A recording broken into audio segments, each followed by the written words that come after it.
Alam niyo kung paano, isa sa mga examples na masabi ko sa inyo na wala talaga silang sinseridad sa investigasyon sa flood control.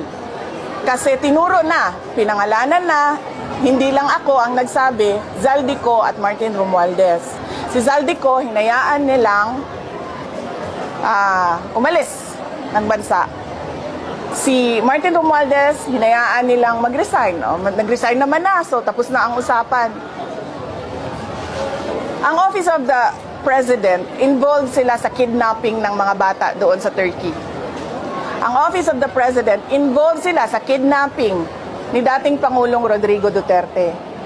Bakit ngayon nawala si Zaldico at aalis si Martin Romualdez, hindi man lang nila magawa na kidnapin si Zaldico doon sa Amerika at ibalik dito sa atin sa Pilipinas. At hindi man lang nila magawa na ikulong si Martin Romualdez dyan sa detention unit ng House of Representatives. Wala.